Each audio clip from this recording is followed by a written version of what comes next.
তুমি দুনিয়ার জমিনে যখন আমি মুহাম্মাদুর রাসূলুল্লাহর উপরে দুরূদ পড়তে, দুরূদ পড়ার সময় ফেরেশতারা আমার জানিয়া তোমার চেহারাখানা দেখাইয়া দিত। শুধু ওই যে দেখছিলাম আজকে আসরের মাঠে দেখতেছি তুমি আমার উম্মত, সুতরাং আল্লাহ বলে দিয়েছেন আমাকে না জিগায়া আমার একজন উম্মতকে আল্লাহ জাহান্নামের আগুনে ফেলবেন না। জোরে জোরে বলেন সুবহানাল্লাহ। সুতরাং ও বন্ধু, যে নবী দুনিয়ার উম্মতের জন্য কাঁদবেন, হাসরের মাঠে উম্মতের জন্য কাঁদবেন, জান্নাতে তার সব উম্মতেরা জান্নাতি না হওয়ার আগ পর্যন্ত যে নবী কাঁদবেন, ওই নবীকে আমাদের সবাই মানতে হবে। জোরে জোরে বলেন কথা ঠিক কিনা? এই কারণে আল্লাহ বলেন, হে ইমানদাররা, আমি আল্লাহর সাথে তোমরা ব্যবসা করো না।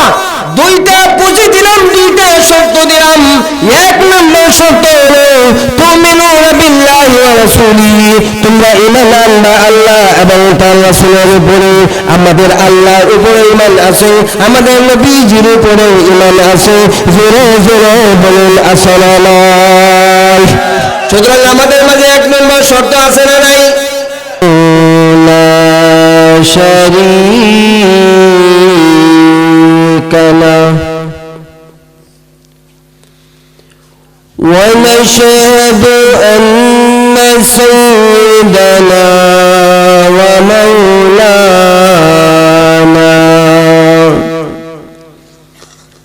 محمدا عبده ورسوله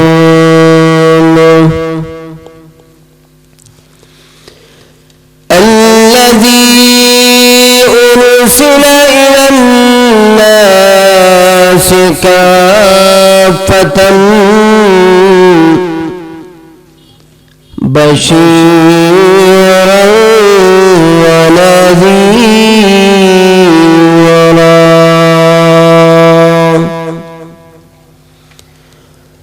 وداعيا إلى الله بإذنه وسراجا وقمرا منيرا.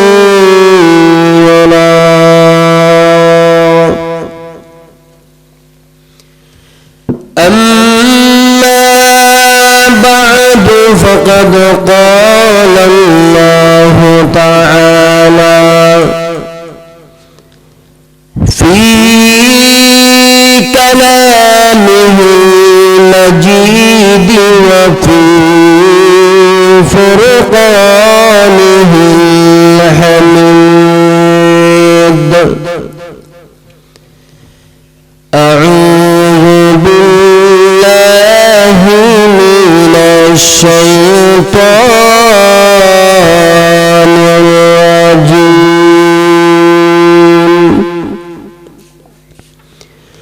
بسم الله الرحمن الرحيم.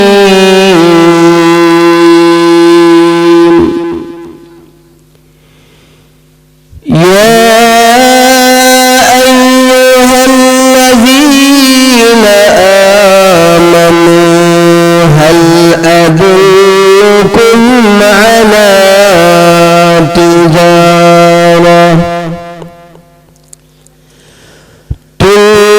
تنجيكم من عذاب أليم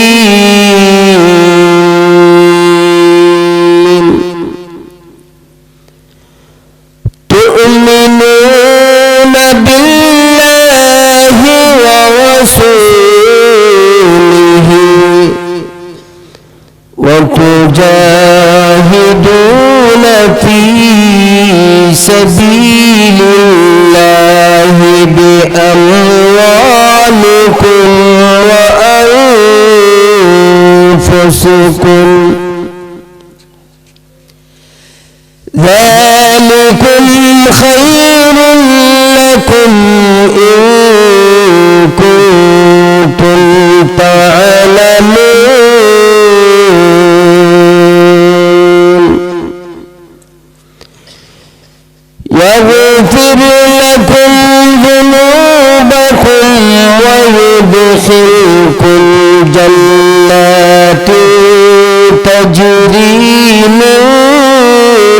تحتها الأنهار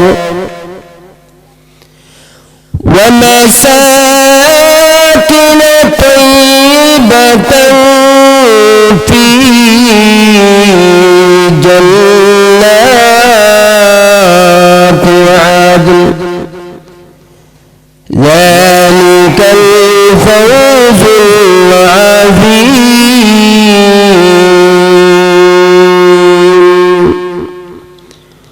وأخرى تحبونها نصر من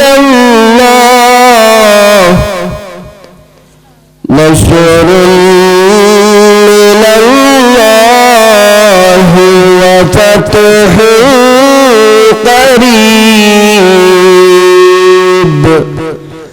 وبشر المؤمنين صدق الله مولانا العظيم اللهم صل على محمد وعلى آل محمد كما صليت على إبراهيم وعلى آل إبراهيم إنك حميد مجيد اللهم بارك على محمد وعلى آل محمد كما باركت على إبراهيم وعلى آل إبراهيم إنك حميد مجيد بلغ العلا بكماله كشف الدجى بجماله حسنت جميع خصاله صلوا عليه وآله لا إله إلا الله لا إله جرجر لا إله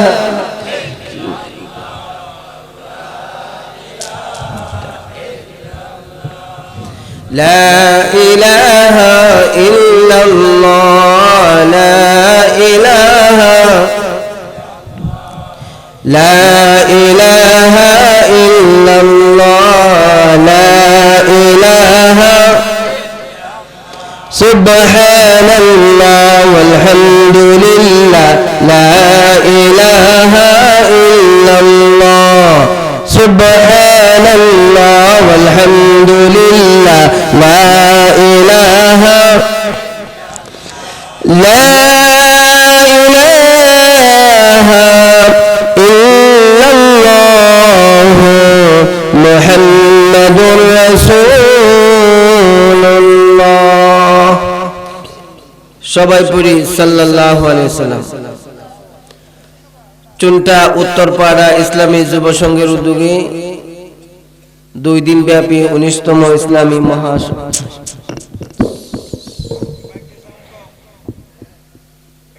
ইসলামী মহাসম্মেলনে এই অধিবেশনে মুআজ্জাজ মুকাররম সম্মানিত সভাপতি দূর দূরান্ত থেকে আগত এলাকার মুআজ্জাজ উলামায়ে কেরাম মুরব্বিয়ানে আযম মাদ্রাসার ছাত্র ভাইরা যুবক ভাইরা মাইকের আওয়াজ যত দূর পর্যন্ত পৌঁছতেছে আমাদের পর্দানিশীন মা ও বোনেরা সর্বপ্রথম শুকরগুজার হচ্ছি আল্লাহ পাকের দরবারে যিনি অত্যন্ত দয়া করে মায়া করে আজকের এই মোবারক জান্নাতের মাহফিলে শরীক হয়ে কোরআন হাদিসের আলোচনা করার এবং শোনার তৌফিক দিয়েছেন এই কারণে প্রাণ উজাড় করে মহব্বতের সহিত আমরা আল্লাহ পাকের দরবারে শুকরিয়া আদায় করি সবে পড়ি আলহামদুলিল্লাহ মানুষ যে পরিমাণ আলহামদুলিল্লাহ আওয়াজ কিন্তু সেই পরিমাণ হয় নাই বুঝেন নাই এই কারণে আজকের এই মাহফিলে আমরা আসছি আমরা মাহফিলে আসার কারণে খুশি হইছেন আল্লাহ, জোরে বলেন কে? আর বেজার হইছে কেডা? জোরে বলেন কে? আমরা কি সবাই আল্লাহকে খুশি করতে চাই? কে কে চাই দুই হাত উঠায় আল্লাহকে দেখায় দেয়। মাশাআল্লাহ, হাত নামান। আমরা সবাই চাই আল্লাহকে খুশি করতে, ঠিক না? আমরা চাই শয়তান যেন আমাদের কার্যকলাপে বেজার হয়, অসন্তুষ্ট হয়। কিন্তু আমাদের অবস্থাটা এমন যে আমরা আল্লাহকে খুশি না কইরা শয়তানকে খুশি করতেছি। কথা ঠিক? জোরে বলেন কথা ঠিক কি না?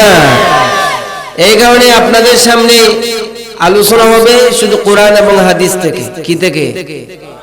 কোরআন হাদিসের বাহিরে কোনো আলোচনায় আমরা যাব না। এই কোরআন হাদিসের মাহফিলে কোনো ধরনের রাজনৈতিক আলোচনা হয় না। এখানে আওয়ামী লীগের পক্ষে বিপক্ষে কোনো কথা হয় না, বিএনপির পক্ষে বিপক্ষে কোনো কথা হয় না, জাতীয় পার্টির পক্ষে বিপক্ষে কোনো কথা হয় না। এখানে কোরআন হাদিসের মাহফিলে কথা হয় একমাত্র আল্লাহ এবং তার রাসূলকে নিয়ে। আপনারা ঠিক কইলেও তো ঠিক, না কইলেও ঠিক। তাহলে ঠিকটা কইলে একটু জোরে জোরে ঠিক করেন, জোরে বলেন ঠিক কিনা? আবার টিকের অবস্থাটাও তার সিস্টেম অনুযায়ী হইতে। এখন যদি আমি বললাম যে জাহান্নামে চলে গেল, এখন আপনারা বলতেছেন ঠিক, এর মানে যে এটা জাহান্নামে জায়গা, জাহান্নামও জায়গা। তো ঠিক শব্দটাও সঠিকভাবে হতে হবে, জোরে বলেন কথা ঠিক কিনা? এই কারণে আলোচনা হবে শুধু কোরআন এবং হাদিস থেকে, বাহিরে ডংডাং এগুলো আমরা করিও না, এগুলো পছন্দ করি না। এখানে আসলাম ভাই কোরআন হাদিসের মাহফিলে, কোরআন হাদিসের কথা বলবো। এই জায়গায় এসে আমি ইংরেজিতে ভাষণ শুরু করে দিলাম, পাবলিক একটাও বুঝলো না। এরকম ওয়াজ করার কোনো মানে আছে? জোরে বলেন কোনো মানে আছে? নাই। এই কারণে ভাষা হবে বাংলা। কি ভাষা? জোরে বলেন কি ভাষা? বাংলা ভাষা। আর আয়াত হবে বাংলা। আয়াত হবে কি? হাদিস হবে কি? আর কথা হবে, অর্থ হবে না ইংরেজিতে, না পার্সিতে, না হিন্দি ভাষায়, না উর্দু ভাষায়। আমরা হচ্ছি বাঙালি। আমরা এই বাংলা ভাষার জন্যই বাংলাদেশ স্বাধীন হয়েছে। সুতরাং এই বাংলা ভাষাকে আমরা ছেড়ে দিতে পারি। মাতৃভাষাকে মহব্বত করতে হবে, আমাদেরকে ভালোবাসতে হবে। কারণ আপনাদের দেশে ভাষার কি অবস্থা, আমাদের দেশেও আরেক অবস্থা। আপনি যদি সিলেট যান, এই যে পিছনে, আপনার পিছনে, এই পিছনে কি বলেন আপনারা? পিছনে। আর আমাদের সিলেটে বলে করে দি দাও, করে দি যাও। আপনারা বলেন পিছে দি যাও, আর আমাদের সিলেটে বলে কি? কিন্তু আপনাদের ভাষা আর সিলেটের ভাষা দুটার মাঝে কি আছে? সৌন্দর্য এবং মজা আছে। সৌন্দর্য এবং মজা আছে, কারণ প্রত্যেকেই তার মাতৃভাষা, মায়ের ভাষা দিয়া আল্লাহ সৃষ্টি করেছেন। জোরে বলেন কথা ঠিক কিনা? এই কারণে আলোচনা হবে একেবারে কোরআন এবং হাদিস থেকে। আমার ভাইরা, আমি আপনাদের সামনে পবিত্র কোরআনুল কারীমের সূরাতুস সফের 3খানা আয়াত তিলাওয়াত করেছি। 11, 12 এবং 13 নম্বর আয়াত। আল্লাহ রাব্বুল আলামিন যদি তৌফিক দান করেন, এই আয়াতগুলোকে সামনে রেখে আপনাদের কাছে কিছু আলোচনা তুলে ধরার চেষ্টা করব। যা আলোচনায় হবে আল্লাহ যেন আমাদের সবাইকে তার উপরে আমল করার তৌফিক দান করে। সবাই বলুন আমিন। এই যে আমার আগে আপনাদের বক্তা হযরত মাওলানা নূরে আলম আশরাফি সাহেব ওয়াজ করে গেছেন, আপনাদের এলাকার না? কিন্তু আমাদের সুনামগঞ্জে অন্তত এই 6 মাসে মনে 2 মাস প্রোগ্রাম করে উনি সুনামগঞ্জ জেলায়। আলহামদুলিল্লাহ বলে। নিজের এলাকার মানুষের দাম নাই, হ্যাঁ ঠিক না? কিন্তু এটার কদর আমরা বুঝি, সুনামগঞ্জ এবং সিলেটের মানুষ ঠিকই বুঝে। তো আমি আপনাদের সামনে 3খানা আয়াত তিলাওয়াত করছি। এই 3 আয়াতে বিষয় হচ্ছে 3টা। কয়টা? জোরে বলেন কয়টা?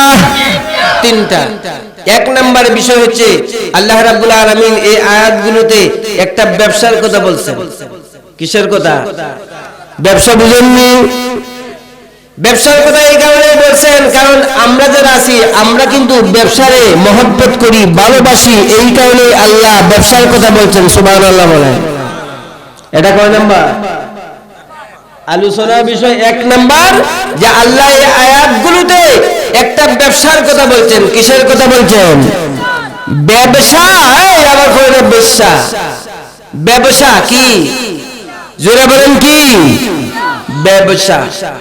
দুই নাম্বার হচ্ছে আপনি যখন ব্যবসা করবেন, ব্যবসা করলে ব্যবসার পুঁজি লাগে না, মূলধন লাগে না? তো আল্লাহ রাব্বুল আলামিন এই আয়াতগুলোতে ব্যবসার মূলধন দুইটা বলছেন। কয়টা? জোরে বলেন কয়টা? দুইটা। এই হচ্ছে দ্বিতীয় নম্বর আলোচনা। আর তিন নম্বর আলোচনা হবে যে আল্লাহ রাব্বুল আলামিন যে ব্যবসার কথা এই আয়াতগুলোতে বলছেন, আমরা যদি আল্লাহর সাথে ব্যবসা করি এই মূলধন এবং পুঁজি দিয়া, মানে আল্লাহ যে শর্ত দিবেন এই শর্ত মান্য আমরা যদি আল্লাহর সাথে ব্যবসা করি, আল্লাহ রাব্বুল আলামিন আমাদেরকে পুরস্কার দিবেন 5টা। কয়টা? জোরে বলে, আরো জোরে। দেখেন একটু পরে আবার 10টা জেল হয় না। পুরস্কার কয়টা? কোরআনে আয়াত আর বাড়বো? কথা কয় না। কোরআনে আয়াত আর কমবে? নবী নাই, সুতরাং নবীর কাছে যে কোরআন নাযিল হয়েছে এই কোরআন আর বাড়বেও না, এই কোরআন আর কমবেও না। জোরে বলেন কথা ঠিক কিনা? যা আছে তাই, যা আছে তাই। নবীও নাই আর কোরআন আর বাড়ানো এবং কমানো কি নাই, কোন সিস্টেম সুযোগ নাই। প্রথম যে বিষয় সেই বিষয়টা হচ্ছে ব্যবসার কথা আল্লাহ রাব্বুল আলামিন এই আয়াতে বলেছেন। আল্লাহ বলেন, ইয়া আইয়ুহাল্লাযীনা আমানু হাল আদুল্লুকুম আলা তিজারা। আল্লাহ বলেন, হে ঈমানদারেরা, আমি আল্লাহ কি তোমাদেরকে একটি ব্যবসার কথা বলে দিব না? তখন মনে করুন আমরা আল্লাহকে বললাম, আল্লাহ ব্যবসার কথা কি বলে দেন। তখন আল্লাহ রাব্বুল আলামিন বললেন যে আমি আল্লাহর সাথে তোমরা 2 শর্ত দিয়া, আমার 2 শর্ত দিয়া ব্যবসা করবা। যদি আমি আল্লাহর সাথে এই 2 শর্ত মেনে তোমরা ব্যবসা করতে পারো, আমি আল্লাহ তোমাদেরকে পুরস্কার দেব 5টা। সুবহানাল্লাহ বলেন, আরো জোরে বলেন সুবহানাল্লাহ। তাহলে 1 নাম্বার হচ্ছে ব্যবসা, 2 নাম্বার হচ্ছে ব্যবসার পুঁজি, যেটা আল্লাহর সাথে ব্যবসা করার শর্ত। ব্যবসা করার শর্ত, এই ব্যবসা করার শর্ত, মূল পুঁজিটা কি? আল্লাহ রাব্বুল আলামিন নিজে বলছেন। আল্লাহ বলেন, তুমিনুনা বিল্লাহি ওয়া রাসূলিহি ওয়া তুজাহিদুনা ফি সাবিলিল্লাহ ওয়া তুজাহিদুনা ফি সাবিলিল্লাহি বিআমওয়ালিকুম ওয়া আনফুসিকুম। জোরে একবার বলুন আল্লাহু আকবার। আল্লাহ বলেন আমার সাথে ব্যবসা করার 2টা পুঁজি, 2টা শর্ত। একটা হচ্ছে তুমিনুনা বিল্লাহি ওয়া রাসূলিহি, ঈমান আনবা আল্লাহ এবং তার রাসূলের উপরে। আর 2 নাম্বার শর্ত মানে 2 নাম্বার পুঁজি হচ্ছে ওয়া তুজাহিদুনা ফি সাবিলিল্লাহি বিআমওয়ালিকুম ওয়া আনফুসিকুম, তোমরা তোমাদের জান এবং মাল দ্বারা আল্লাহর রাস্তায় জিহাদ করবা। তাইলে আল্লাহ যে আমাদেরকে পুরস্কার দিবেন 5টা। আল্লাহর সাথে আমরা ব্যবসা করব, আর আল্লাহর সাথে ব্যবসা করার জন্য আল্লাহ শর্ত দিবেন কয়টা? 5টা। দেখছেন নি? কয়টা? 2টা। কয়টা? জোরে বলেন কয়টা? 1 নাম্বার হচ্ছে তুমিনুনা বিল্লাহি ওয়া রাসূলিহি, ঈমান আনবা আল্লাহ এবং তার রাসূলের উপরে। ঈমান আনবা আল্লাহ এবং তার রাসূলের উপরে। আমাদের কি আল্লাহর উপরে ঈমান আছে? কথা কয় না মুসলমান? জোরে বলেন, আল্লাহর উপরে আমাদের ঈমান আছে? আমরা কি আমাদের নবীজিকে মানি? আমাদের নবী হচ্ছেন আখিরি জামানার নবী, সর্বশেষ নবী। নবী সর্বশ্রেষ্ঠ নবী, এই কথাকে আমরা মনে প্রাণে বিশ্বাস করি। তাইলে 5 পুরস্কার পাইয়া আল্লাহর সাথে পাইবেন। আল্লাহর সাথে যে ব্যবসা করবেন, এই ব্যবসার 1 নাম্বার শর্ত আমাদের কাছে আছে, যে 1 নাম্বার শর্ত হচ্ছে যে আমরা আল্লাহ এবং তার রাসূলের উপরে ঈমান আনছি। কথা বলেন, আরো জোরে বলেন আছে নাই? আমাদের সবার আল্লাহর উপরে ঈমান আছে, কারণ ঈমানের অনেক বড় দাম। একজন মানুষের সবচেয়ে বড় সম্পদ হচ্ছে তার ঈমান। সুবহানাল্লাহ বলেন, আরো জোরে বলেন সুবহানাল্লাহ। আল্লাহ রাসূল হাদিস শরীফে বলেছেন, এই तमाम আসমান এবং জমিনকে যদি এক পাল্লায় উঠানো হয়, আর একজন মানুষের ঈমানকে যদি আরেক পাল্লায় উঠানো হয়, তাহলে এই লোকের ঈমানের পাল্লাটাই ভারী হয়ে যাবে। তাহলে ঈমানের দাম কম না বেশি? আরো জোরে বলুন, কম না বেশি? এই কারণে ভাই আমার লক্ষ্য করে শুনুন, বুখারী শরীফের হাদিসের মধ্যে পাওয়া যায়, আমার আপনার নবী জনাবে মুহাম্মদুর রাসূলুল্লাহ সাল্লাল্লাহু আলাইহি ওয়াসাল্লাম মাহশরের মাঠে মাকামে মাহমুদে সিজদায় পড়ে উম্মতি উম্মতি বলে কাঁদবেন। যে মাকামে মাহমুদ মহান আল্লাহ আমার আপনার নবী জনাবে মুহাম্মদুর রাসূলুল্লাহকে দিয়েছেন, জোরে বলুন সুবহানাল্লাহ। ওই মাকামে মাহমুদে সিজদায় পড়ে আমার আপনার নবী উম্মতি উম্মতি বলে ডাকবেন, আর বলবেন, প্রভু আমার উম্মতের কি অবস্থা হবে, আমার উম্মতের কি অবস্থা হবে। এমনি করে যখন আমার আপনার নবী কান্না শুরু করে দিবেন, আল্লাহ রাব্বুল আলামিন তখন আমার আপনার নবীকে ডেকে ডেকে বলবেন, হুজুর উম্মতের জন্য আর কাঁদতে হবে না, আমি আল্লাহ সব কিছু সইতে পারি, কিন্তু আপনার কান্না আমি মহান আল্লাহ সইতে পারি না। এরপরে নবীজি বিশ্বনবী উম্মতি উম্মতি বলে কাঁদতে থাকবেন। আল্লাহ রাব্বুল আলামিন হযরত জিবরাইলকে ডেকে ডেকে বলবেন, জিবরাইল আরশের নিচে যাও, আরশের নিচে গিয়ে দেখবে 1 বোতল পানি রয়েছে, ওই 1 বোতল পানি থেকে 1 ফোঁটা পানি তুমি জাহান্নামের আগুনের মধ্যে ফেলে দাও। হযরত জিবরাইল আলাইহিস সালাম আরশের নিচে আইসা ওই 1 বোতল পানি হাতে লইয়া যেই মাত্র 1 ফোঁটা পানি জাহান্নামের আগুনে ফেলে দিবেন, 1 ফোঁটা পানি ফেলতে দেরি হবে, কিন্তু জাহান্নামের আগুন নিভতে 1 মুহূর্ত দেরি হবে না। আমার আপনার নবী বিশ্ব নবী জিবরাইল সামকে ডেকে বলবেন, জিবরাইল এটা কিসের পানি, যে পানি জাহান্নামের আগুনকে নিভায় দিছে? জিবরাইল সালাম জবাব দেওয়ার আগে আগে আমাদের আল্লাহ ডাক দিয়া বলবেন, হুজুর এই পানি জান্নাতুল ফিরদাউসের পানি না, এই পানি হচ্ছে একজন ঈমানদারের চোখের পানি। একজন ঈমানদার সে যখন আমি আল্লাহর ভয়ে কান্দে, আল্লাহর ভয়ে কান্দার কারণে তার চোখ দিয়ে যে পানিগুলো বের হয়, এই পানিগুলো আমি আল্লাহর জমিনে পড়তে দেই না, এই বোতলের ভিতরে জমা করে রেখে দেই। সুবহানাল্লাহ। আল্লাহ রাব্বুল আলামিন ডেকে বলবে, হুজুর একজন ঈমানদারের চোখের পানির দাম কত আপনি জানেননি? একজন ঈমানদার যখন আমি আল্লাহর ভয়ে কান্দে, কান্দার কারণে তার চোখের পানির দাম আমি আল্লাহর কাছে এতই বেড়ে যায়। একজন ঈমানদারের চোখের 1 ফোঁটা পানি মুহূর্তের মধ্যেই আল্লাহ জাহান্নামের আগুনকে নিভায়া দিতে পারে। জোরে বলুন সুবহানাল্লাহ। তাইলে আমার বার একজন ঈমানদারের চোখের পানি যদি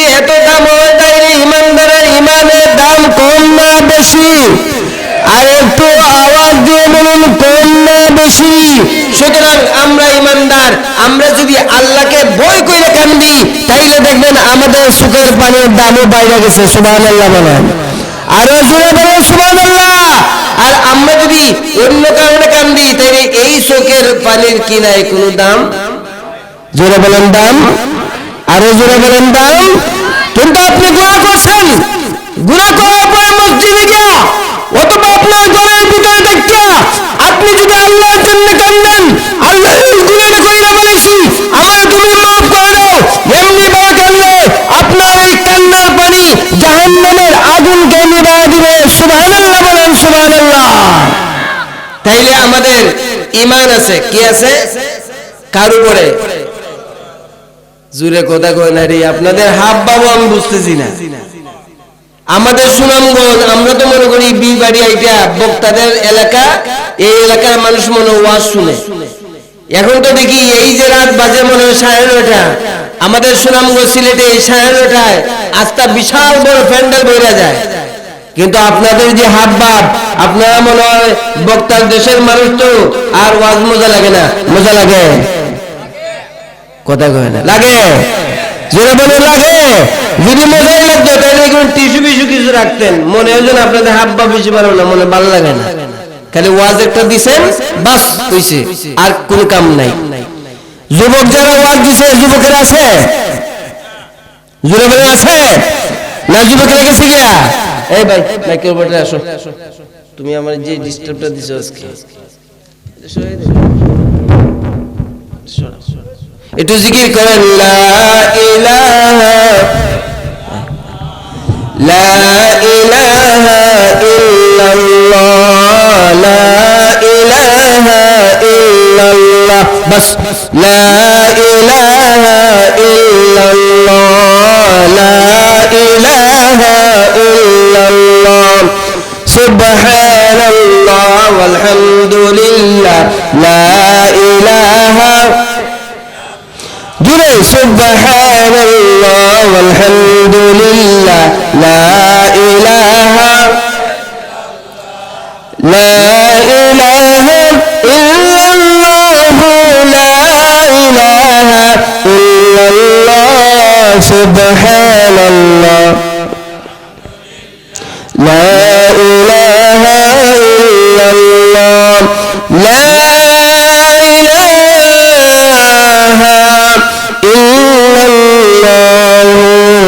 মুহাম্মাদুর রাসূলুল্লাহ, সবাই পড়ে সাল্লাল্লাহু আলাইহি ওয়াসাল্লাম।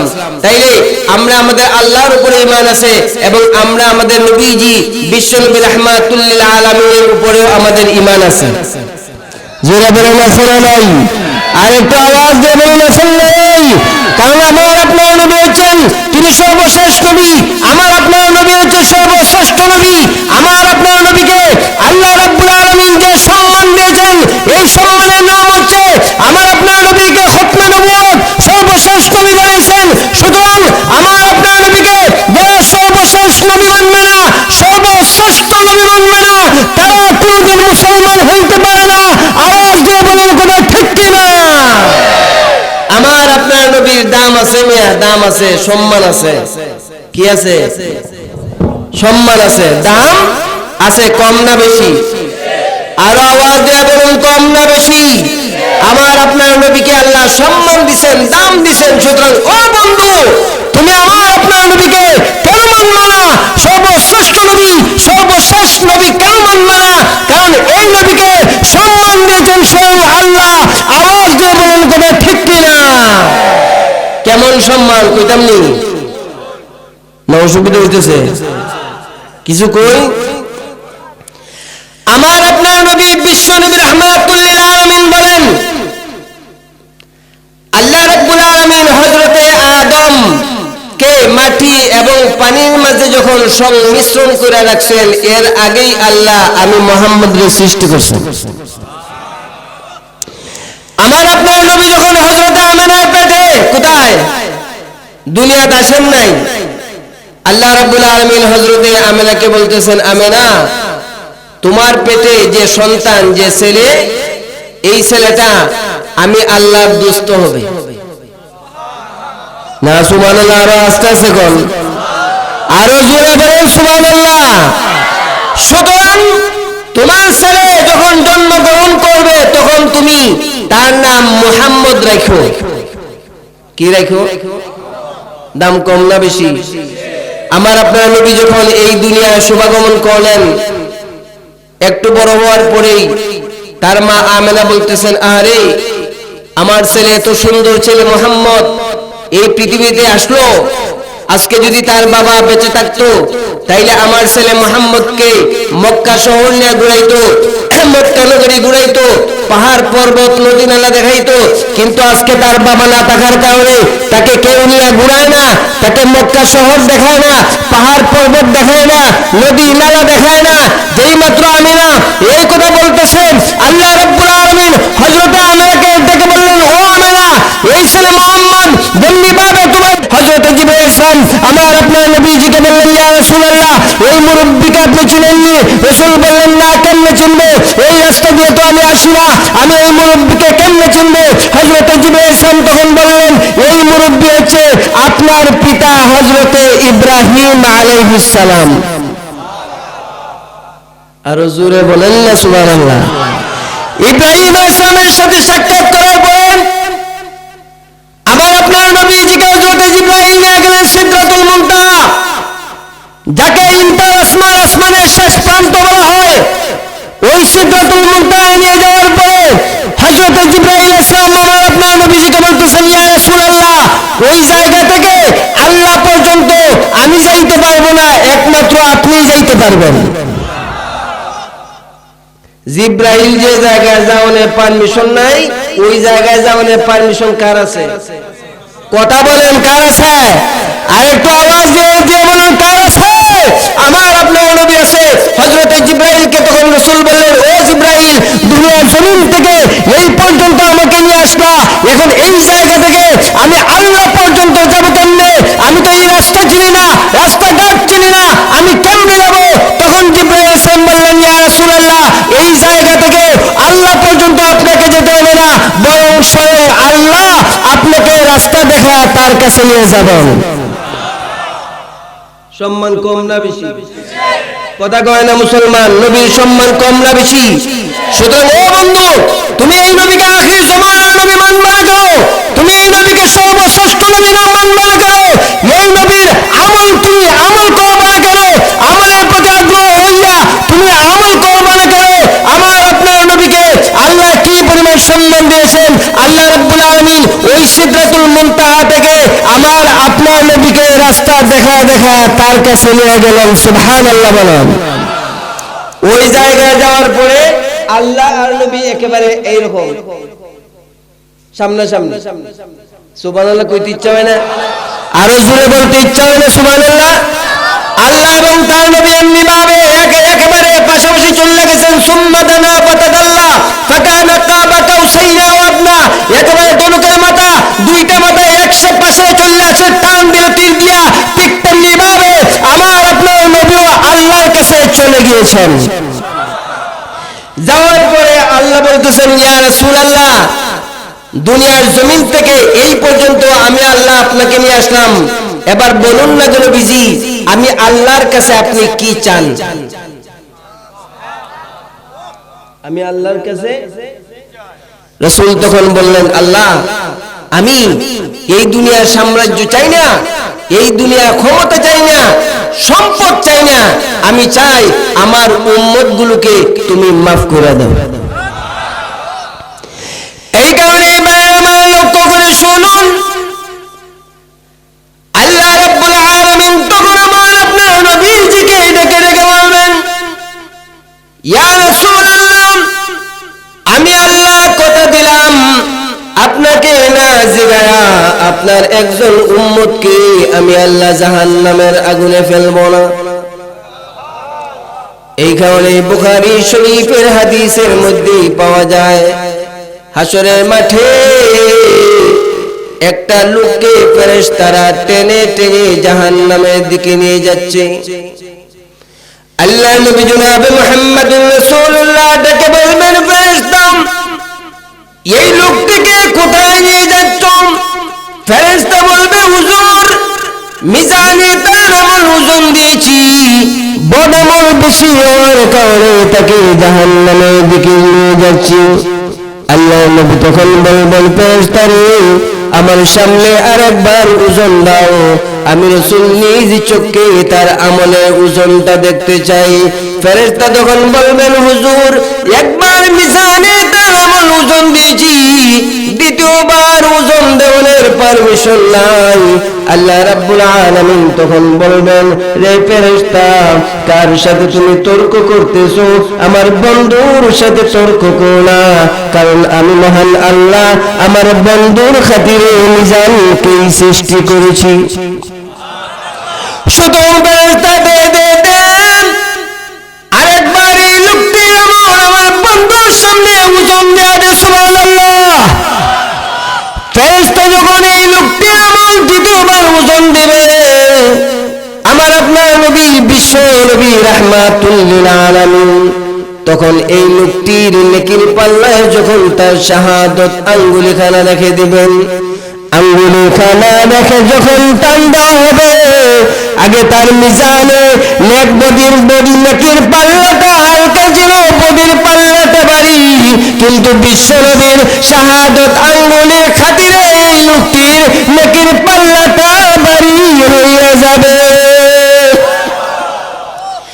এই লোকটি তখন বলবেন, ফেরেশতা এই লোকটিকে তখন বলবেন, রে আল্লাহর বান্দা আগে তোমার বড় মনের পাল্লা ভারী ছিল, এই কারণে তোমাকে জাহান্নামে নিয়ে যাচ্ছিলাম, এখন তোমার নেকির পাল্লা ভারী হয়ে গেছে, সুতরাং যাও জান্নাতের ভিতরে তুমি চলে যাও। এই লোকটি তখন বলবে, ফেরেশতা আমি তো নিশ্চিত জাহান্নামে ছিলাম, তোমরা তো আমার জাহান্নামে নিয়ে গেছিলা, কিন্তু যে লোকটির কারণে আমি নিশ্চিত জাহান্নামের আগুন থেকে নাজাত পাইছি, যত সময় পর্যন্ত এই লোকটির পরিচয় না পাইবে তত সময় পর্যন্ত আমি জান্নাতি হওয়ার পরে জান্নাতের ভিতরে প্রবেশ করব না। এই লোকটি তখন আমার আপনার নবীকে ডেকে ডেকে বলবে, আপনি কে? আপনি কে? আমি আমার মায়ের কাছে গিয়েছিলাম, আমার মা একটি কামড় দেয় নাই। আমি আমার বাবার কাছে গিয়েছিলাম, আমার বাবা মা একটি কামড় দেয় নাই। আমি আমার ভাই বোনের কাছে গিয়েছিলাম, তারাও নেক আমল আমার দেয় নাই। আমি আমার ছেলে মেয়ের কাছে গিয়েছিলাম, তারাও আমাকে নেক আমল দেয় নাই। এই কারণে নিশ্চিত জাহান্নামে হয়ে গেছিলাম, কিন্তু আপনি শাহাদত আঙ্গুলি দিয়া আমায় নিশ্চিত জাহান্নামের আগুন থেকে বাঁচিয়ে দিলেন। আপনার পরিচয়টা দান করুন, পরিচয় না দিলে কিন্তু আমি জান্নাতের ভিতরে প্রবেশ করব না। তখন আমার আপনার নবী বিশ্ব নবী এই লোকটিকে ডেকে বলবেন, তুমি আমায় চেনো নাই, আমি হচ্ছি উম্মতের কান্ডারি আখিরি জামানার নবী, তোমার নবী রাহমাতুল লিল আলামিন। আমি হচ্ছে তোমার নবী, আমি হচ্ছে আখিরি জামানার নবী, আমি হচ্ছে রাহমাতুল লিল আলামিন, তুমি আমায় চেনো নাই। এই লোকটি তখন বলবে, না আমি আপনাকে চিনি নাই, কিন্তু আমাকে আপনি চিনলেন কেমনে? আমি আপনার উম্মত। আল্লাহ নবী তখন বলবেন, কেমনে চিনছি জানি? তুমি দুনিয়ার জমিনে যখন আমি মুহাম্মাদুর রাসূলুল্লাহর উপরে দুরূদ পড়তে, দুরূদ পড়ার সময় ফেরেশতারা আমার রোজায় নিয়ে তোমার চেহারাখানা দেখাইয়া দিত। শুধু ওই যে দেখছিলাম আজকে আসরের মাঠে দেখতেছি তুমি আমার উম্মত, সুতরাং আল্লাহ বলে দিয়েছেন আমাকে না জিগায়া আমার একজন উম্মতকে আল্লাহ জাহান্নামের আগুনে ফেলবেন না। জোরে জোরে বলুন সুবহানাল্লাহ। সুতরাং ও বন্ধু, যে নবী দুনিয়ার উম্মতের জন্য কাঁদবেন, হাসরের মাঠে উম্মতের জন্য কাঁদবেন, জান্নাতে তার সব উম্মতেরা জান্নাতি না হওয়ার আগ পর্যন্ত যে নবী কাঁদবেন, ওই নবীকে আমাদের সবাই মানতে হবে। জোরে জোরে বলুন কথা ঠিক কিনা? এই কারণে আল্লাহ বলেন, হে ইমানদারগণ, আমি আল্লাহর সাথে তোমরা ব্যবসা করো না। দুইটা পুঁজি দিলাম, দুইটা শর্ত দিলাম। এক নম্বর শর্ত হলো তুমিনুনা বিল্লাহি ওয়া রাসূলিহি তোমরা ঈমান আনবা আল্লাহ এবং তার রাসূলের উপরে। আমাদের আল্লাহর উপরে ঈমান আছে, আমাদের নবীজির উপরে ঈমান আছে। জোরে জোরে বলুন আসসালামু আলাইকুম। সুতরাং আমাদের মাঝে এক নম্বর শর্ত আছে না নাই? কথা কয় না মুসলমান, আছে না নাই? আমার আপনার নবী বিশ্বনবী রাহমাতুল লিল আলামিন, তিনি এতই সম্মানী, এতই দামি নবী, আপনি নবীজিকে কেন মানবেন না? নবী দুনিয়াতেও আপনার জন্য কেঁদেছেন, মেরাজে গিয়েও কেঁদেছেন, হাসরের মাঠেও আমার আপনার নবী বিশ্বনবী তার উম্মতের জন্য কাঁদবেন। জোরে জোরে বলেন ঠিক কিনা? সুতরাং এই নবীর উপরে আমরা ঈমান আনবো, নবীকে ভালোবাসবো, নবীকে সম্মান করব, নবীকে মহব্বত করব। সবাই রাজি আছেন তো ইনশাআল্লাহ? আরেকটু আওয়াজ দিয়ে বলুন রাজি আছেন? আমরা নবীকে মহব্বত করব। আজকে মনে করেন আমাদের জন্মটা যদি 1400 বছর আগে হইতো, আর আমরা যদি দেখতাম যে আমাদের নবী আমাদের সামনে আছেন, তাইলে আমাদের ভালো লাগতো কিনা? মনে ভালো লাগতো, লাগতো লাগতো। মনে করেন আমরা ওই যুগে, কোন যুগে? নবীর যুগে আমরা সাহাবী, নবী আমাদের সাথে আছেন, নবী আমাদের সাথে আছেন, নবীর সাথে আমরা নামাজ পড়তেছি, নবী নামাজের ইমামতি করতেছেন, নবী আমাদেরকে দ্বীনি ওয়াজ নসিহতগুলো করতেছেন। এইগুলো যদি হইতো তাইলে আমাদের ভালো লাগতো কিনা? তখন আমরা হতাম সাহাবী, আমরা হতাম কি? সাহাবী। আমরা সাহাবী হইতে পারি নাই, এরপরেও আমরা নবীর উম্মত যে আছি, আলহামদুলিল্লাহ বলেন। তো গজল গাইতাম নি? নসিব দেব? হ্যাঁ গাইলাই। জন্ম আমার নবীর যুগে হলে কেমন হতো, জন্ম আমার নবীর যুগে হলে কেমন হতো। ঠিক কিনা? দুনয়নে রাসূল পাক দেখিলে কেমন হতো, জন্ম আমার নবীর যুগে হলে, জন্ম আমার নবীর যুগে হলে কেমন হতো, জন্ম আমার নবীর যুগে হলে কেমন হতো। আসতো বেশে হযরতে বিলালের মধুর আযান, কথা কয় না? আসতো বেশে হযরতে বিলালের মধুর আযান, যে আযানে ছিল এতই প্রেম মুগ্ধ রহমান। আসতো বেশে হযরতে বিলালের মধুর আযান, যে আযানে ছিল এত প্রেম মুগ্ধ রহমান। দয়ার নবীর পিছনে নামাজ পড়লে কেমন হতো, দয়ার নবীর পিছনে নামাজ পড়লে কেমন হতো। দুনয়নে রাসূল পাক দেখিলে কেমন হতো, দুনয়নে রাসূল পাক দেখিলে কেমন হতো, জন্ম আমার নবীর যুগে হলে কেমন হতো, জন্ম দিনে কত আলোচনায় থাকতাম আমি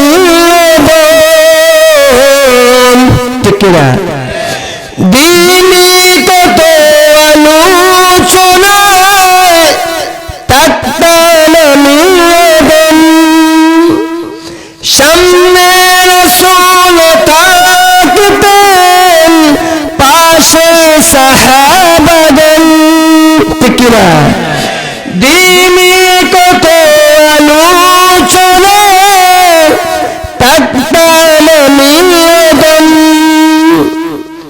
সামনে রাসূল থাকতেন পাশে সাহাবাগণ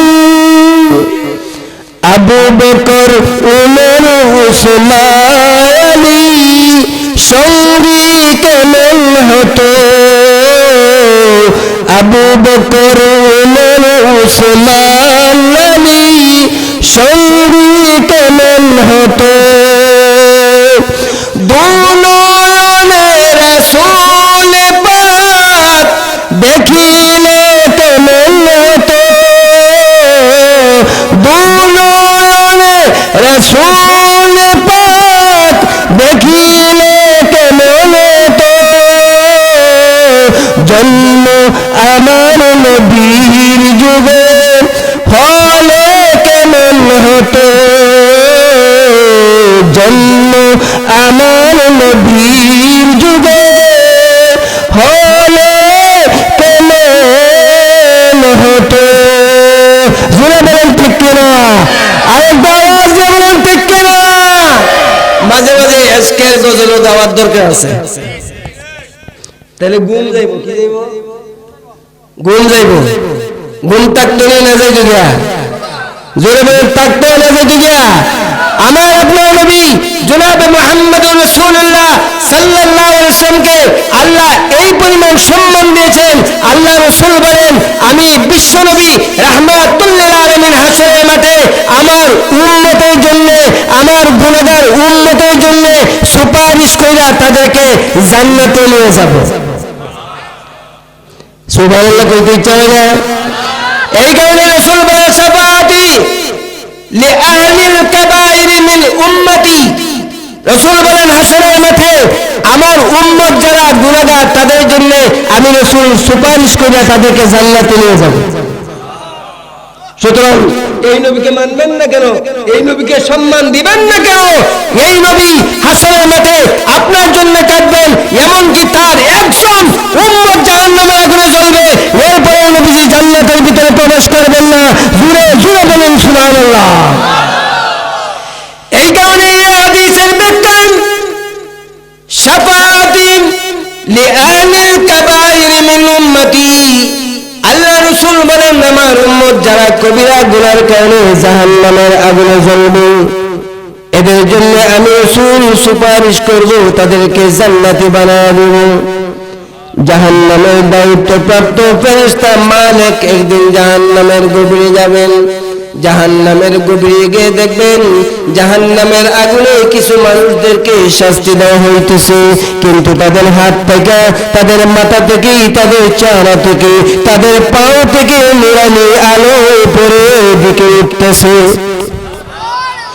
জাহান্নামের দায়িত্বপ্রাপ্ত ফেরেশতা বলবেন তোমরা কোন নবীর উম্মত তোমাদেরকে জাহান্নামের আগুনে শাস্তি দেওয়া হচ্ছে কিন্তু তোমাদের হাত থেকে তোমাদের পা থেকে তোমাদের চেহারা থেকে তোমাদের মাথা থেকে নুরানি আলো উপরের দিকে উঠতেছে তারা তখন বলবে জাহান্নামের ফেরেশতারে আমরা হচ্ছে আখিরি জামানার নবী রাহমাতুল লিল আলামিনের উম্মত আমরা দুনিয়ায় নামাজ পড়েছি সুদের সাথেও যুক্ত ছিলাম দুনিয়ায় নামাজ পড়েছি মিথ্যা কথাও বলেছি দুনিয়ায় নামাজ পড়েছি আমরা চুরি করেছি দুনিয়ায় নামাজ পড়েছি আবার আমরা জিনার কাজে লিপ্ত ছিলাম দুনিয়ায় নামাজ পড়েছি আবার বাটপাড়িতেও আমরা মগ্ন ছিলাম আমরা দুনিয়ায় গুনাহ করার কারণে আল্লাহ আমাদেরকে জাহান্নামের আগুনের মধ্যে ফেলে দিয়েছেন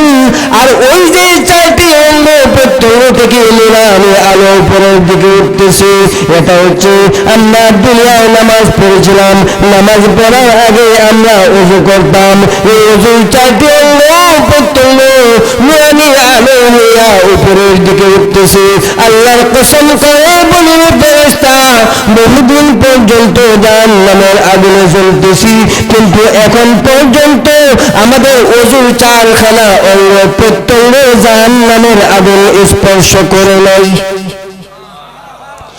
সুতরাং ফেরেশতা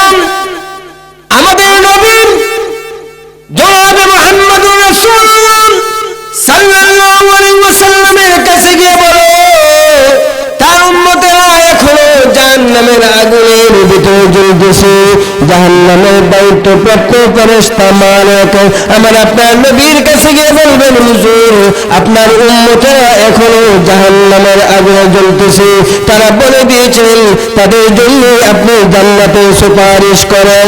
যেই মাত্র হযরতে মালিক এই কথা বলবেন, এই কথা বলার সাথে সাথে আমার আপনার নবী মাকামে মাহমুদে সিজদায় পড়ে যাবেন। সুবহানাল্লাহ। আমার আপনার নবী মাকামে মাহমুদে সিজদায় পড়ে বলবেন, প্রভু তুমি না বলেছো আমার উম্মতেরা সারা জীবন জাহান্নামের আগুনে জ্বলবে না, এখনো দেখি আমার উম্মতেরা জাহান্নামের আগুনে জ্বলতেছে, আমার উম্মতগুলোকে তুমি মাফ করে দাও। আল্লাহ রাব্বুল আলামিন তখন আমার আপনার নবীকে ডেকে বলবেন, ইয়া রাসূলুল্লাহ, ইয়া হাবিবাল্লাহ, আপনি জাহান্নামের গভীরে চলে যান, জাহান্নামের গভীরে গিয়া আপনার উম্মতগুলোকে চিনে চিনে আমার তৈরি জান্নাতের ভিতরে নিয়ে যান। তাইলে আমার বাইরে এই নবীকে আপনি মানবেন না কেন? এই নবীর সম্মান কম না বেশি?